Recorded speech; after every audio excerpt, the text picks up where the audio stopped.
Olá, meus queridos! Na aula de hoje nós vamos falar sobre o capítulo 15, ele que traz como título A Dança dos Continentes, tá certo?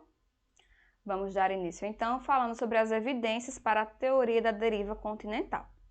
Além das evidências biogeográficas, aspectos geológicos influenciaram Wegener na formulação da teoria da deriva continental.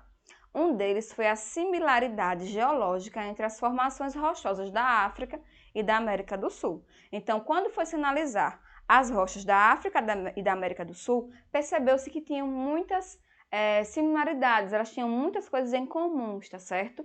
Então, esse ponto foi levado em consideração para servir como evidência para a teoria da deriva continental.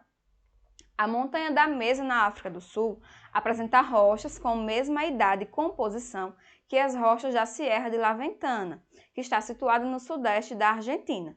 Da mesma forma, os Apalaches, montanhas da América do Norte, são semelhantes às montanhas das Terras Altas na Escócia. Então, além de perceber que tinha similaridade nas rochas de continentes diferentes, também tinha uma grande similaridade entre as montanhas desses locais distintos. Há ainda as formações rochosas antigas, com mais de 250 milhões de anos, que ocorrem tanto na Costa do Marfim, na África, quanto também na costa do Brasil. Então, observando essas similaridades, como tem muita coisa em comum, certo? Tudo isso serviu como evidência para alavancar a teoria da deriva continental. A paleoclimatologia também acabou fornecendo evidências para sustentar a teoria da deriva continental. Os depósitos glaciais que são observados na América do Sul, a África, a Índia e a Austrália sugerem também que essas regiões apresentavam clima polar há milhões de anos, o que por sua vez é indício de que elas estiveram unidas em um mesmo continente próximo ao Polo Sul, que é justamente esse ponto, que defende a deriva continental, a teoria da deriva continental, de que os continentes estavam em movimento e acabaram se afastando uns dos outros, mas que um dia já foram unidos. E essas evidências servem, para poder reafirmar essa teoria da deriva continental, de que sim, um dia, os continentes estiveram todos juntos e que nesse exato momento estão se movimentando.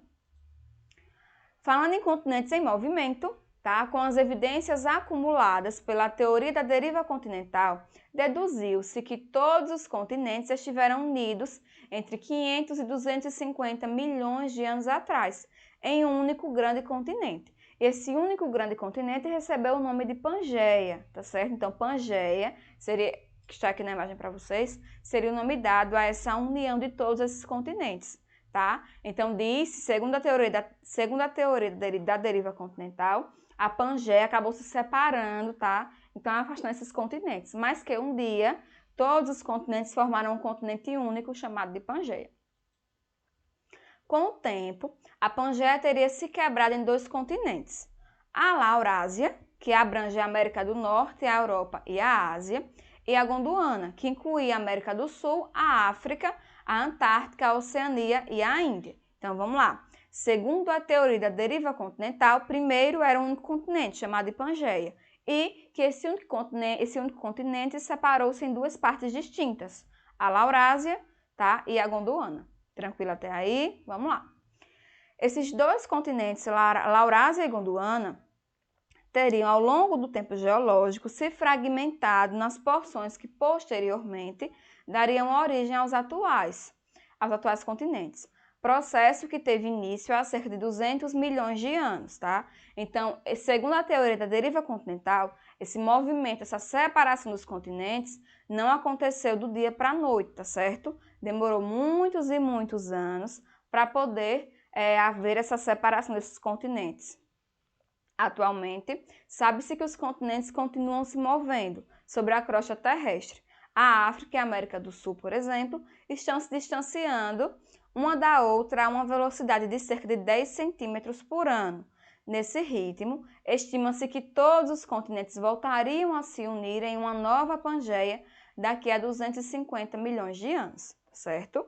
Ou seja, os continentes ainda estão em movimento, dessa vez em movimento contrário, voltando a se unir em Pangeia. Aqui nós temos a evolução dos continentes, segundo a teoria da deriva continental, aqui no período Permiano, tá? Onde só tinha um continente que era a Pangeia. Já no período Triássico, esse continente Pangeia é dividido em duas partes, que é a Laurásia e a Gondwana. E no período Cretáceo, há 66 milhões de anos, nós já temos aqui mais continentes aparecendo. E o período atual, que é o período Quaternário, tá? Com todos os continentes aqui separados uns dos outros, mas cada vez mais se unindo, tá? Para formar novamente a Pangeia. Falaremos agora sobre a tectônica de placas, tá? Na época em que a teoria da deriva continental foi publicada, a maioria dos cientistas acreditavam no fixismo. O fixismo defendia que todos os continentes estão fixos ali naqueles locais, eles não estão em movimento, tá certo? E que eles eram bastante estáveis desde sua origem, ou seja, a teoria do fixismo dizia que não tinha esse negócio de continentes se movimentando, que não existia Pangeia, não existia divisão entre Laurásia e Gondwana, tá? A teoria do fixismo dizia que todos os continentes estavam nos locais de origem, digamos assim, os continentes atuais. Essa concepção do fixismo, aliada à explicação pouco convincente de Wegener para a causa dos movimentos dos continentes, contribuiu para que a teoria da deriva continental fosse refutada pela comunidade científica, ou seja, desistiram de acreditar na ideia da teoria da deriva continental, começaram a reacreditar na ideia do fixismo, na ideia de que os continentes estão fixos ali, paradinhos, e que estavam atualmente onde tinham sido criados. Com o passar dos anos, o avanço tecnológico permitiu melhorar essa compreensão da superfície e também do interior da Terra. Dessa maneira, foi somente na década de 1950 que a teoria passou a ser aceita, a teoria da deriva continental, tá certo? Então, ela foi criada, foi aceita, depois veio o fixismo, tirou o lugar da teoria da deriva continental, depois, em 1950, volta a ideia da deriva continental, volta-se a acreditar que os continentes estão sim em movimento. Vamos falar agora sobre o título Mapeando a Superfície Terrestre. Então, durante a Segunda Guerra Mundial, vários sonares foram frequentemente usados para mapear o fundo oceânico e localizar submarinos inimigos. Assim, tá? Sem querer, digamos assim, foi descoberta uma enorme cadeia de montanhas submersa no Oceano Atlântico, com cerca de 65 mil quilômetros de extensão, nomeado de Dorsal Mesoatlântica. Tal descoberta mudou totalmente a concepção de que o fundo oceânico era uma planície com poucas elevações, porque até aquele momento, até aquela década, acreditava-se que no fundo do mar só tinha terra e água, poucas rochas, poucas elevações. Mas, com esses sonares, perceberam-se que há várias montanhas soterradas, digamos assim, embaixo do oceano. Alguns anos mais tarde, com o aumento da precisão na técnica de datação, estudos mostraram que as rochas encontradas junto às dorsais oceânicas eram mais recentes do que aquelas próximas aos continentes. Isso indicava que a crosta terrestre estava em constante transformação, com material novo surgindo a todo momento, ao contrário do que acreditavam a teoria do fixismo, tá certo? Então, analisar e datar essas rochas também foi fundamental para perceber que tinham rochas que estavam aqui na superfície há mais tempo do que outras. Falaremos agora sobre a teoria das placas tectônicas, que para explicar o porquê, tá? Essas rochas próximas das dorsais oceânicas eram mais jovens que aquelas distantes. O geólogo estadunidense Harry Hess propôs em 1962 a teoria da expansão do fundo oceânico. De acordo com essa teoria, o magma proveniente do manto sobe até a crosta terrestre por meio da corrente de convecção. Nesse processo contínuo, o material que esquenta na parte inferior do manto se torna menos denso e tende a subir, enquanto o material menos quente e mais denso se movimenta da parte superior para baixo. Então, esse movimento de convecção é o que faz com que as rochas novas acabaram surgindo depois das rochas que já estavam no continente.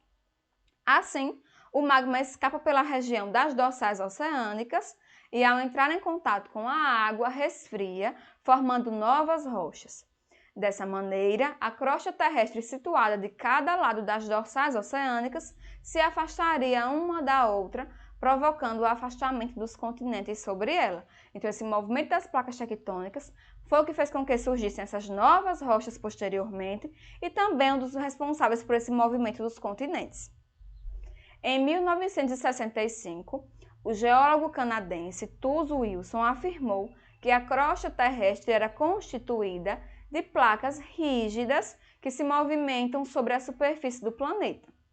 Ele também descreveu os movimentos possíveis entre as placas, além de explicar o ciclo de surgimento e destruição da crosta terrestre, propondo que havia locais onde as placas eram recicladas para o interior da Terra, ou seja, imagine que esse mouse na minha mão aqui é uma placa tectônica, tá? Então, em alguns movimentos, essa ponta do mouse descia, tá? Era aquecida e a outra levantava. Então, estava sempre em movimento a placa tectônica e que parte dela poderia ser aquecida e voltada para a Terra como rocha.